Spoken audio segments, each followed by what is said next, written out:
Hello বন্ধুরা, আবার একটা কেকের রেসিপি নিয়ে এলাম তোমাদের কাছে। আজকের রেসিপিটা তোমাদের আমি দেখাবো ক্যারামেল ড্রাই ফ্রুটস কেক। তো খুবই সহজেই কিন্তু আমরা এভাবে বাড়িতে বানিয়ে নিতে পারি। আর এত সুন্দর একটা কালার টেক্সচার আনার জন্য কিন্তু আমরা এখানে ক্যারামেল ব্যবহার করব।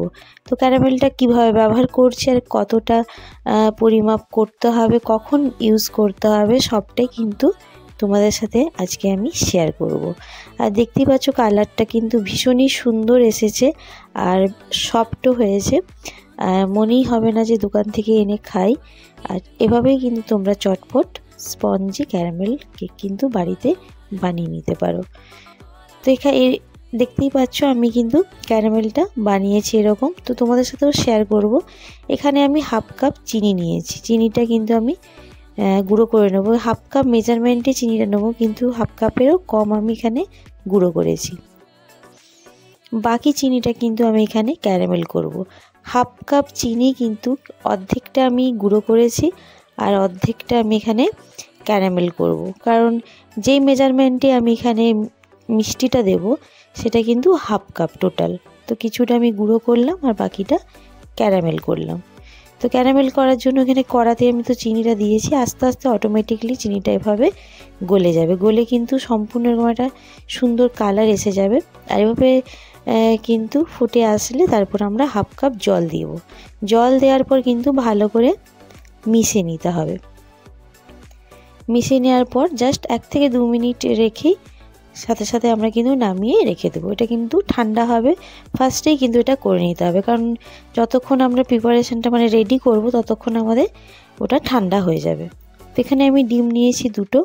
তো দুটো ডিম আমি কুসুমটা আলাদা করে নেব, আর ইয়েলো পার্টটা আর হোয়াইট পার্টটা কিন্তু আমি বিট করব। বিট করার সময় প্রথমে লো রেখে ফুল হাই স্পিডে কিন্তু আমাদের বিট করতে হবে, যতক্ষণ না সুন্দর একটা ক্রিমি টেক্সচার আসে ততক্ষণ করতে হবে। তোমরা সেটা দেখতেই পাচ্ছ কতটা সুন্দর একটা ক্রিমি ভাব চলে আসছে, মনে হচ্ছে না পুরো ক্রিম এটা। এবারে আমি কি করব, এখানে কিন্তু যে চিনিটা গুঁড়ো করে রেখেছিলাম সেটা আমি অল্প অল্প দেব আর আমি মেশাতে থাকবো। পুরো চিনিটা একসাথে কিন্তু দেব না, অল্প অল্প দিয়েই কিন্তু চিনিটা মেশাতে থাকবো। তো পুরো চিনিটা কিন্তু ভালো করে মিশে গেছে। এরপর আমি 1/4 কাপ এখানে আমি অয়েল দিচ্ছি। এখানে তোমরা চাইলে বাটারও দিতে পারো। বাটারটা কিন্তু মেল্ট করে নেবে, আর হালকা গরম হলে হবে, কিন্তু খুব বেশি গরম যেন না হয়। তো সেম একইভাবে 1 মিনিটের জন্য তেলটাও আমি খুব সুন্দরভাবে মিশিয়ে নিয়েছি। কিন্তু চিনি আর তেলটা আর এখানে আমি ক্যারামেলটা যে অ্যাড করছি যখন মেশাবো, বিটারে কিন্তু লো থাকবে, লো রেখেই কিন্তু বিট করতে হবে। এরপর কিন্তু ক্যারামেলটা দিয়ে দিলাম, দিয়ে কিন্তু লোতে রেখে আমি বিট করে নেবো। দেখতে পাবো খুব সুন্দর একটা কালার এসে যাবে। সমস্ত লিকুইড জিনিস আগে আমরা বিট করে নেব, ঠিক আছে। এরপর আমার যে দুটো কুসুম ইয়েলো পার্টটা ছিল সেটা আমি বিট করব, সেম হাই স্পিডেই বিট করব। একটা খুব সুন্দর একটা ক্রিমি টেক্সচার আসবে ততক্ষণ আমি বিট করব। এখানে 1 চামচ আমি রুম টেম্পারেচারে দিলাম এখানে বাটারটা দিয়ে খুব সুন্দরভাবে এভাবে মেশাতে থাকবো। দেখতে পাচ্ছ কতটা ক্রিমি একটা টেক্সচার আসছে। তো হয়ে গেলেই কিন্তু আমি কি করব, ব্যাটারটা কিন্তু মিশিয়ে দেবো। ক্যারামেল যে ব্যাটারটা করেছি তাতে কিন্তু আমি এবারে মিশিয়ে দেবো। মিশিয়ে দিয়ে কিন্তু সেম 1 মিনিট আমি খুব ভালো করে বিট করে নেব লোতে রেখে। হাই স্পিডে কিন্তু শুধু অনলি ডিমটা যখন হোয়াইট পার্টটা হয় সেইটাই বিট করব, আর বাকি সব আমি এখানে লোতে রেখে বিট করব। ভ্যানিলা এসেন্সটা দিয়েই দিলাম ফার্স্টে, তোমরা দিয়ে দেবে, কারণ ডিমের গন্ধটা কিন্তু তাহলে একদমই চলে যাবে। খুব ভালো করে সমস্ত কিছু আমি মিশিয়ে দিয়েছি আমার লিকুইড। এবারে আমি দেব ময়দা এখানে 1 কাপ দিয়েছি।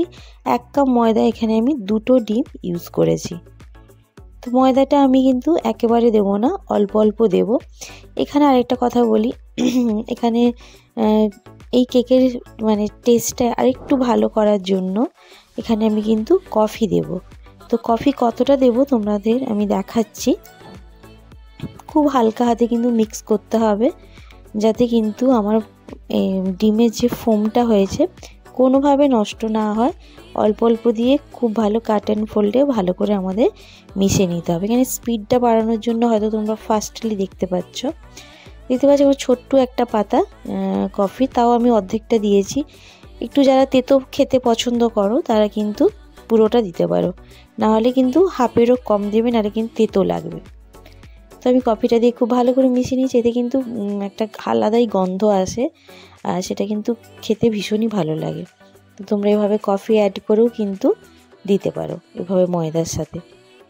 আর যদি তোমরা দুধ ব্যবহার করো তাহলে কিন্তু হালকা দুধটা যখন গরম হবে তখন কিন্তু এরকম একটা কফি তোমরা মানে ভালো করে গুলিয়ে মিক্স করতে পারো। তো দেখতে পাচ্ছ খুব সুন্দর কিন্তু টেক্সচার আমার দাঁড়িয়ে গেছে।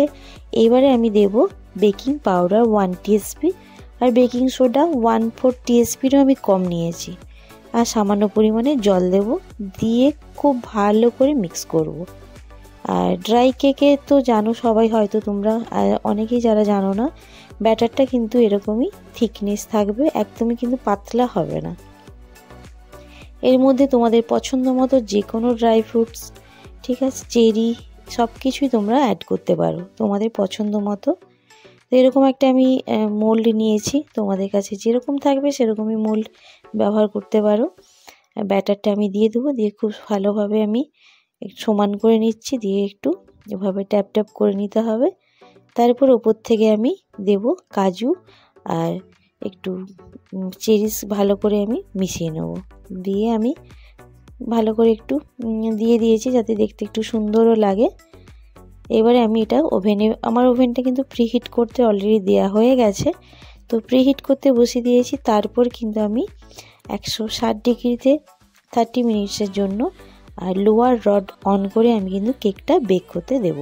নিচের রডটা কিন্তু আমি সবসময় কেকের জন্য ইউজ করি, আপার যে রডটা আছে সে রডটা কিন্তু আমি অন করি না।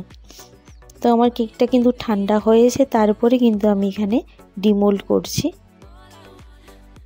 তো কেকটা তোমরা দেখতেই পাচ্ছ কেমন হয়েছে, কালার কেমন এসেছে। ক্যারামেল করে কিন্তু তোমরা যদি এভাবে দাও কেকটা কিন্তু সত্যি অসাধারণ হবে। আর দেখতেই পাবে তোমরা, কেটে দেখাচ্ছি কতটা স্পঞ্জি হয়েছে। তো এইভাবে তোমরাও ট্রাই করো, আশা করি তোমাদের আজকে আমার এই কেকের রেসিপিটা ভালো লাগবে। তো ভালো লাগলে অবশ্যই আমার চ্যানেলটা সাবস্ক্রাইব করে আমার পাশে থেকো। আবার একটা রেসিপির সাথে দেখা হবে বন্ধুরা, আর ভালো থাকবেন, সুস্থ থাকবেন।